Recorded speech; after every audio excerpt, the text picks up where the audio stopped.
apakah pedasnya ini memicu gejala-gejala dari GERD-nya ini jadi kumat atau enggak, memicu GERD-nya jadi kumat atau enggak. Kalau seandainya iya, ya ada baiknya mulai membatasi atau menghindari makanan-makanan yang pedas gitu.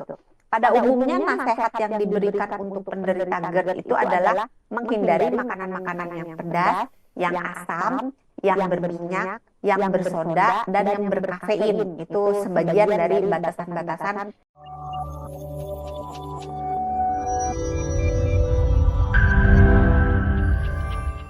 Dokter Santi yang bertanya, dia punya sakit mah, tapi kadang kalau lari itu asam lambungnya suka naik, suka sakit perutnya. Itu apakah ada pengaruh juga, Dok, kalau lari itu? Iya, terima kasih Mbak Asti atas pertanyaannya.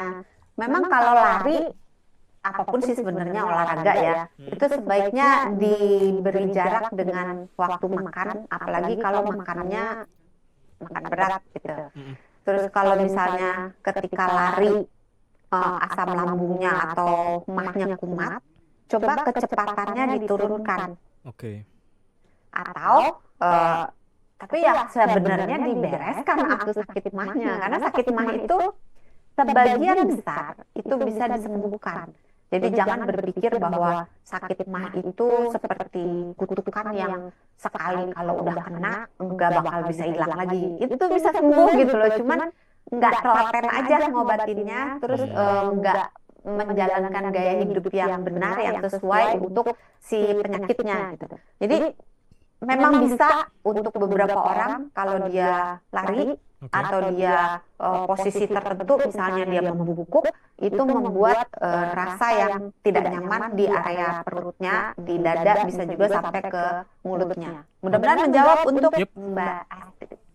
Oke, berikutnya ada ini tidak menyebutkan nama 0120 nomor belakangnya. Penderita hemoroid nih, kenapa setiap habis makan pedas beberapa saat setelahnya saat buang air besar itu ada darah yang keluar, Dok? Iya, terima kasih untuk Bapak atau Ibu 0120. Makanan pedas itu tidak secara langsung menyebabkan wasir, tapi sebagaimana kita tahu bahwa si capsaicinnya ini bisa meningkatkan gerakan usus. Itulah sebabnya ketika kita makan cabai atau kita makan sesuatu yang pedas, maka si capsaicinnya ini akan mempercepat gerakan usus, makanya timbul suara-suara kayak gemuruh gitu, yang kalau itu tidak diredakan, itu akan berlanjut sampai ke bawah, bisa sampai memicu diare. Nah, pada beberapa orang, kalau dia diare, dia bisa membuat si wasirnya, si hemoroidnya ini jadi kumat. Jadi jangan berpikir bahwa cuma sembelit yang bikin wasir jadi kumat, tapi diare juga bisa bikin wasir jadi kumat.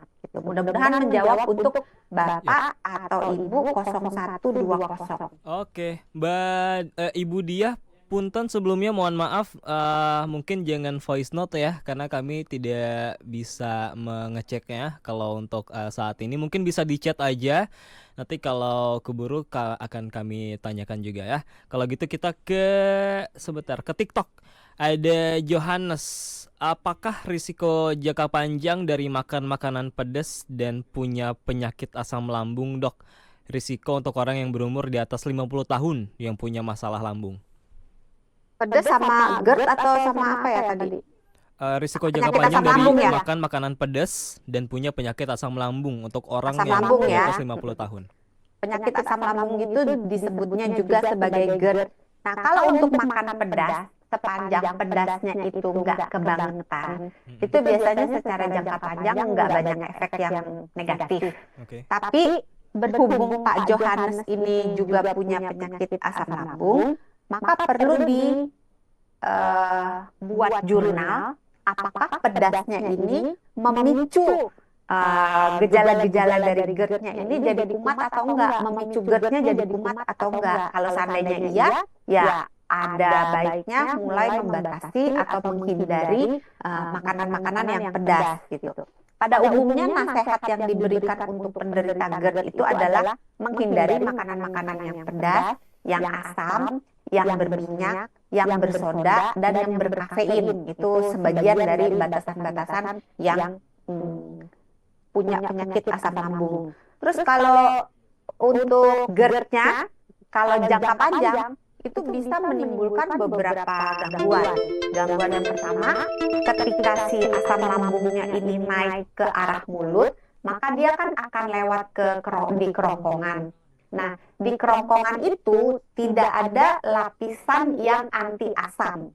Sehingga daerah itu apabila dilewati oleh asam lambung yang sangat asam, maka dia akan luka dalam tanda kutip. Nah, lukanya ini ketika dia sembuh akan menimbulkan jaringan parut. Nah, kalau jaringan parutnya itu banyak, maka orang tersebut akan mengalami kesulitan menelan. Jadi orang yang GERD, kalau dia GERD-nya lama nggak dibereskan, maka dia bisa yang kalau makan kok rasanya nggak turun-turun gitu makanannya, kayak apa, kelolotan, apa ya istilahnya ya, jadi susah menelan gitu. Kalau minum gampang langsung serut turun gitu, tapi kalau makan kok rasa ada yang nyangkut gitu. Nah, mungkin itu terjadi jaringan-jaringan parut di area pipa untuk menelan. Nah, jaringan-jaringan parut ini bisa juga berpotensi menjadi cikal bakal kanker. Jadi mesti hati-hati, walaupun jarang kejadiannya, itu jarang ya, angka kejadiannya jarang. Terus bisa juga menimbulkan keluhan-keluhan di area mulut. Jadi misalnya giginya rusak, nafasnya bau, gusinya terkikis, dan itu akan menimbulkan gejala yang lainnya lagi. Karena kalau giginya rusak kan berarti nanti makannya jadi susah dan seterusnya. Jadi Pak Johannes, ini jangan menyerah. Sakit GERD itu bisa diobati, hanya pengobatannya itu nggak bisa cuma 2-3 hari gitu. Itu pengobatannya bisa sampai bulanan. Konsultasi terus, kontrol terus ke dokternya supaya bisa benar-benar sembuh gitu. Mudah-mudahan menjawab untuk Pak Johannes.